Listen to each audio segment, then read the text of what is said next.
حج کے 5 دن۔ اب آپ حضرات کے سامنے حج کا طریقہ بیان کیا جا رہا ہے، اسے غور سے سنیں۔ حج بہت آسان ہے۔ حج کے 5 دن ہیں: 8، 9، 10، 11، 12 ذی الحجہ۔ ان دنوں میں کچھ کام کرنے کے ہیں اور انہی کاموں کے کرنے کا نام حج ہے۔ ان کاموں کو اچھی طرح سمجھ لیں کیونکہ حج اسلام کے بنیادی ارکانوں میں سے ہے اور زندگی میں ایک ہی مرتبہ فرض ہے۔ 8 ذی الحجہ کو مکے سے منی روانہ ہونا ہے، ظہر تک وہاں پہنچنا ہوتا ہے۔ رش زیادہ ہونے کی وجہ سے معلم حضرات 7 ذی الحجہ کو عشاء کے بعد سے ہی حاجیوں کو لے جانا شروع کر دیتے ہیں، تو آپ لوگ اپنی تیاری پوری رکھیں۔ تیاری کیسے کرنی ہے؟ سب سے پہلے آپ غسل کر لو، غسل نہیں کر سکتے تو وضو کر لو۔ اس کے بعد احرام باندھ لیں اور سر ڈھانپ کر احرام حج کی نیت سے 2 رکعت نفل ادا کریں۔ پہلی رکعت میں سورہ فاتحہ کے بعد سورہ کافرون اور دوسری رکعت میں سورہ فاتحہ کے بعد سورہ اخلاص پڑھنا افضل ہے۔ ان کے علاوہ کوئی اور سورت بھی پڑھ سکتے ہیں۔ نفل ادا کرنے کے بعد دعا مانگیں اور پھر مرد حضرات اپنا سر کھول لیں۔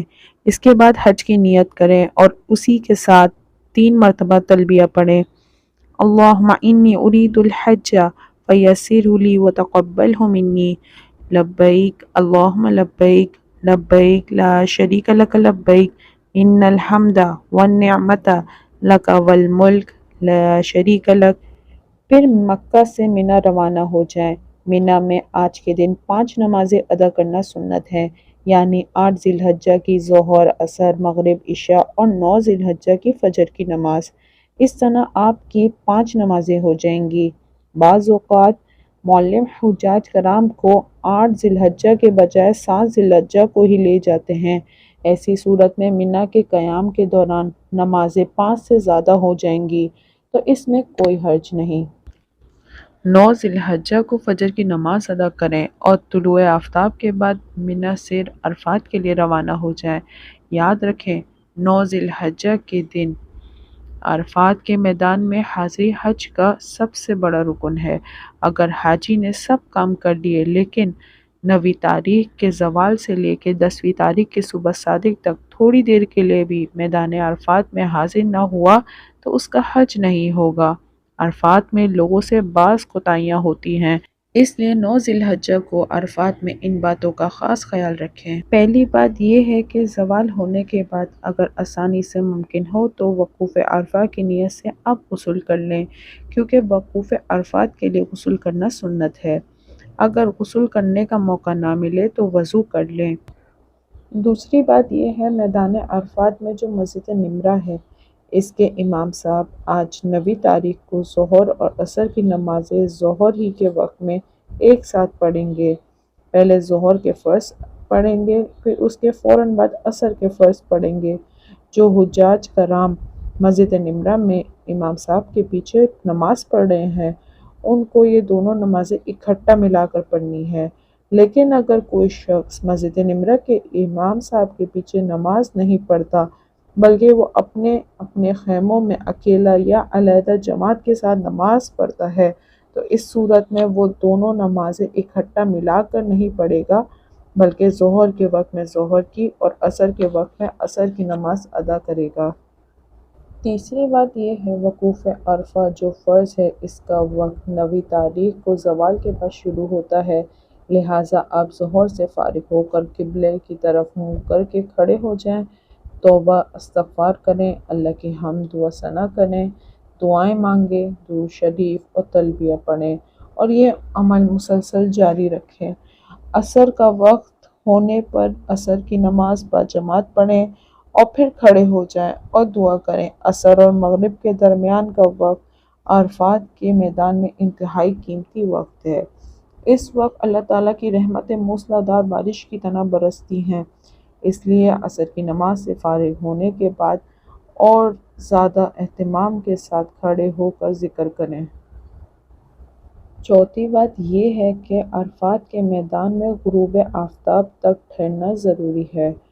کوئی شخص بھی عرفات کے میدان سے سورج غروب ہونے سے پہلے باہر نہ نکلے، اور اگر کوئی شخص باہر نکل گیا غروب آفتاب سے پہلے اندر واپس نہیں آیا تو اس پر ایک دم یعنی ایک جانور ذبح کرنا واجب ہوگا۔ پانچویں بات یہ ہے کہ اگرچہ عرفات کے میدان میں سورج غروب ہو گیا اور مغرب کا وقت ہو گیا، لیکن آج آپ مغرب کی نماز عرفات میں نہیں پڑھیں گے۔ اللہ کا حکم یہ ہے کہ آج مغرب کی نماز مزدلفہ پہنچ کر عشاء کے وقت میں عشاء کی نماز کے ساتھ ملا کر پڑھیں گے۔ چھٹی بات یہ ہے کہ عرفات کے حدود میں وقف کرنا فرض ہے، یعنی حدود عرفات کے اندر ٹھہرنا فرض ہے۔ بعض حجاج جو انفرادی طور پر حج کرتے ہیں وہ اپنے خیمے عرفات کے حدود سے باہر لگا لیتے ہیں۔ اسی طرح بعض معلم اپنی کسی ضرورت، مجبوری یا نادانی کی وجہ سے حاجیوں کے خیمے حدود عرفات سے باہر لگا دیتے ہیں، حالانکہ عرفات کے حدود کے اندر وقف کرنا فرض ہے۔ یہ 6 باتیں میدان عرفات کے بارے میں بیان کی گئی ہیں، ان کا آپ خیال رکھیں اور اہتمام کریں۔ غروب آفتاب کے بعد عرفات سے مزدلفہ کو روانہ ہو جائیں اور تلبیہ پڑھتے رہیں۔ مزدلفہ پہنچ کر مغرب اور عشاء ملا کر ادا کریں اور رات کو ہی وہیں سے 70 کنکریاں چنیں۔ یہ کنکریاں چنے کے دانے کے برابر یا کھجور کے گٹھلی جیسی ہوں، زیادہ بڑی نہ ہو۔ یہ کنکریاں منی میں 3 دن تک شیطانوں کو مارنے میں کام آئیں گی۔ 10 ذی الحجہ کو فجر کی نماز مزدلفہ میں ادا کریں۔ طلوع آفتاب کے بعد مزدلفہ سے منی روانہ ہو جائیں۔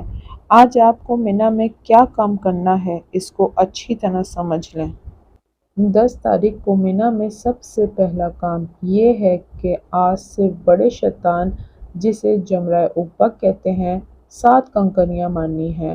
مزدلفہ سے جو کنکریاں آپ لائے ہیں ان میں سے 7 کنکریاں مارنے کے لیے لے لیں اور احتیاطاً 1-2 کنکری زیادہ لے لیں۔ چنانچہ بعض دفعہ کوئی کنکری ضائع ہو جاتی ہے، اس کی جگہ دوسری کنکری مارنی ہوتی ہے۔ وہاں کی گری پڑی کنکریاں نہ اٹھائیں، وہ مردود ہیں۔ اب آپ بڑے شیطان کے سامنے آ جائیں اور اس سے 5-6 ہاتھ کے فاصلے سے کھڑے ہو کر ایک ایک کر کے کنکریاں ماریں۔ کنکری دائیں ہاتھ کے انگوٹھے اور شہادت کی انگلی سے پکڑیں اور تکبیر پڑھ کر ماریں۔ اگر پوری تکبیر نہ آئے تو صرف بسم اللہ اللہ اکبر وللہ الحمد کہہ کر کنکری ماریں۔ کنکری ستون کی جڑ میں ماریں۔ کنکری اس حصے کے اندر گرنی چاہیے جو اس ستون کے ارد گرد بنا ہوا ہے، اس لیے کنکری اوپر کی طرف نہ ماریں۔ اگر کنکری اوپر کی طرف ماری اور وہ اچٹ کر دور جا گری تو وہ کنکری ادا نہیں ہوگی، اس کے بدلے دوسری کنکری مارنی ہوگی۔ دوسرا کام قربانی کرنا ہے۔ تیسرا کام سر کے بال منڈوانا یا کٹوانا ہے۔ استرے کا حلق کروانا افضل ہے۔ عورتوں کو 1 انچ کے بال کٹوانے چاہیے۔ یاد رہے کہ عورتوں کو غیر محرم سے بال کٹوانا حرام ہے۔ بال کٹوانے کے بعد احرام کھول دیں۔ غسل کرنے کے بعد آپ ہر طرح کا لباس پہن سکتے ہیں۔ 10 ذی الحجہ کا چوتھا کام طواف زیارت کرنا ہے۔ یہ طواف زیارت حج کا دوسرا بڑا رکن ہے۔ طواف زیارت کے لیے آپ منی سے مکہ چلے جائیں۔ طواف زیارت کرنے کا طریقہ: طواف زیارت حجر اسود کا استعلام کرتے ہوئے بسم اللہ اللہ اکبر وللہ الحمد کہتے ہوئے شروع کریں۔ دوران طواف تیسرا کلمہ پڑھیں اور دعائیں مانگیں۔ دعا حالت طواف میں مقبول ہوتی ہے۔ رکن یمانی سے حجر اسود تک ہر چکر میں ربنا آتنا فی الدنیا حسنۃ وفی الآخرۃ حسنۃ وقنا عذاب النار پڑھیں۔ طواف کا ہر چکر حجر اسود کا استعلام بسم اللہ اللہ اکبر وللہ الحمد پڑھتے ہوئے کریں۔ طواف کے 7 چکر مکمل ہونے کے بعد حجر اسود کا 8واں استعلام کریں اور مقام ابراہیمی کی طرف جائیں۔ مقام ابراہیمی کے نزدیک 2 رکعت نماز طواف ادا کریں۔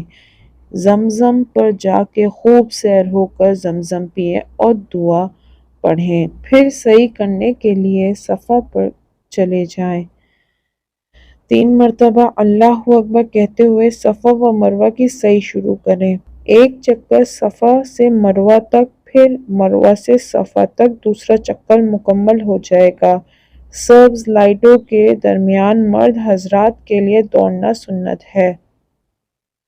سعی مکمل کرنے کے بعد منا میں جا کر قیام کریں اور عبادت کریں۔